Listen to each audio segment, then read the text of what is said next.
Eu comecei a trabalhar realmente como jornalista. Eu era assistente do Mário Donato. Loira. Um escritor, já fiz todas essas cores, amor. Tá. Eu lembro do celular. Eu lembro não, de foto, né? Mas eu fazia um trabalho que não tinha nada a ver com moda. Eu era assistente dele e a gente fazia um programa. Naquele tempo não tinha a Globo, era Canal 5, que era do Vitor Costa. E eu fazia um programa que se chamava Os Construtores de São Paulo. Então, um dia era o Padre Bento, outro dia o engenheiro Molevade, outro dia era o Mesquita. E era um trabalho, gente. Eu tinha uma semana para conseguir o material para ele montar o script. Então, foi um exercício maravilhoso.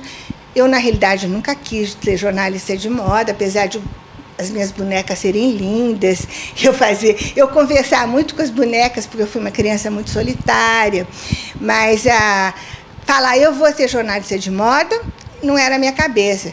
Quando eu fui trabalhar na Abril, em 64, me puseram fazendo uma sessão que chamava Garotas. Mas você é jornalista de formação? Sou.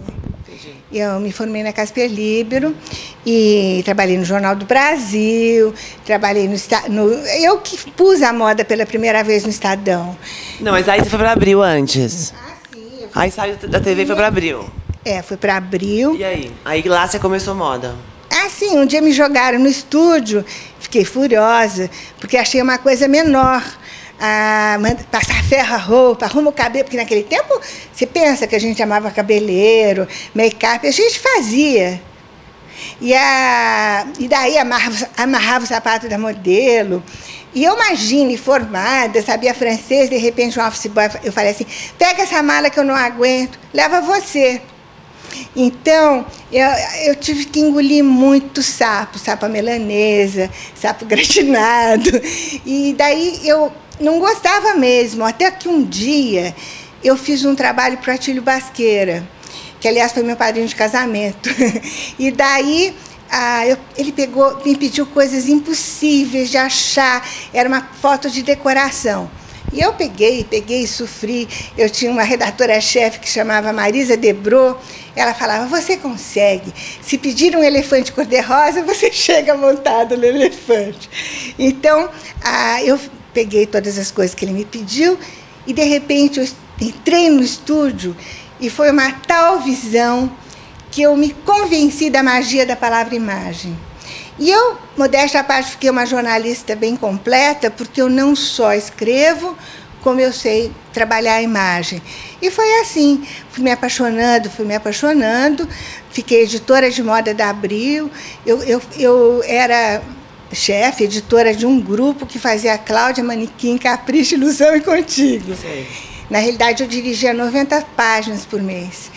Até que chegaram os anos 70 e eu não quis trabalhar com uma pessoa que ficou diretora, sabe aquelas carreiristas, né? Eu sempre falo, eu sou jornalista, não tenho ninguém na minha família jornalista, e eu nunca fui bastante bonita para conquistar chefe. Então, a minha carreira foi mesmo no tapa, na força de cada dia.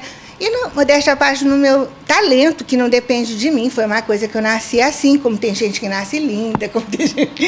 E foi assim a minha história. Daí eu saí nos anos 70 da Editora Abril e abri uma agência que chamava Choque, que era numa das casas que atualmente é o Carlota Restaurante. Na Rua Sergipe. E trabalhei. Naquele tempo você chegava numa agência de publicidade. E, nossa, eu fiz o primeiro catálogo como é o nome? Da Lycra. Ninguém sabia o que era Lycra, daí me ensinaram o que era Lycra. Eu fiz milhões de coisas, até que eu me apaixonei. Eu já era desquitada, mas eu me apaixonei muito e larguei tudo, foi um grande erro. E fui para Paris, porque ele ia trabalhar em Paris. E não sei se foi um erro, se não foi um erro. Ele é fashion? Não, é advogado criminalista. Entendi. E daí eu fiquei quase um ano lá, aconteceram milhões de coisas, ele teve um infarto, eu tive que fazer milhões de trabalhos para o Brasil. Daí, quando eu voltei, eu comecei a fazer... Um dia eu estava folheando revista, eu sempre fui muito irônica, né? E estava vendo uma revista, tudo dourado, tudo dourado. Me lembrei dos meus tempos de desvazor, em que tinha um livro de ouro. E os pais que assinavam mais eram os mais poderosos, né? Mais dinheiro. Daí eu falei, eu já sei, eu vou fazer o livro de ouro Vogue. Daí eu fui falar com o Luiz Carta, e na realidade eu ajudei a vender o projeto. Tinha carro dourado, tinha relógio Rolex, tinha joia não sei de quem, tinha roupa dourada. E foi um tal sucesso, até como dinheiro de faturamento, que eu comecei a fazer os projetos especiais. A editora de moda era a Nick, e eu fui muito má, mas eu fiz tudo para derrubar. E eu fiquei editora, depois eu fiquei diretora. A Vogue foi uma experiência inacreditável. Quantos anos, gente? 14. Nossa. Eu viajei Anos 80? muito. Os anos 80, o máximo da minha carreira. Não vou contar, mas o Giovanni Bianco uma vez chegou para mim, fez uma genuflexão, agora não olha mais para mim, e falou assim, eu me lembro que o Paulo Inácio Ribeiro estava do lado, eu tenho uma testemunha, e ele falou assim, meus parabéns, você realmente tem uma obra, e eu vivo usando as suas referências, como se eu estivesse morta, né? Mas isso acontece muito. Né?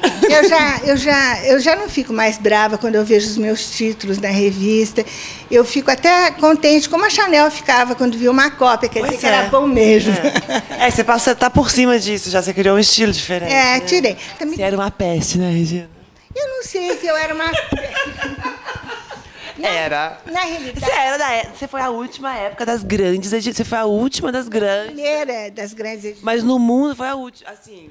que depois não aconteceu outra coisa. Acabou. Mas, na realidade, eu não era uma peste, meu amor. Era muito difícil começar o trabalho moda no Brasil. Ninguém entendia que tinha que fotografar 7 horas, que é a melhor luz. Ninguém entendia nada. O manequim, nossa, era nada. Muitas vezes eu peguei gente na rua. A Brônia eu descobri na Avenida Paulista. Eu falei, quer ser modelo? Então, era todo um trabalho tão árduo de afirmação, de dirigir fotógrafos, de brigar. Tive uma grande briga com o Trípoli. Que era, se você não tivesse pulso de ferro, a coisa não acontecia. Então, tem horas que você tem que ser muito brava mesmo. Que depois eu fiquei mais velha e virei um doce. Até porque, eu não sei, não tenho porquê mais impor nada. Até porque o trabalho, de certa forma, se profissionalizou. É muito raro você levar um cano de manequim. Eu lembro que eu morava na Avenida Paulista, eu tinha um apartamento bem legal, e eu obrigava não só o fotógrafo, como as modelos a dormirem em colchonete, porque senão não acordavam. Acredito. Então as pessoas às vezes falam, ela era difícil, ela era uma pecha. Gente, eu perseguia o perfeccionismo. Até agora. O Tito mesmo, que eu faço TNG, ele fala, para de ser tão perfeccionista, porque eu vou até a última consequência da possibilidade. Eu falo sempre para os meus assistentes, viver é realizar todas as possibilidades.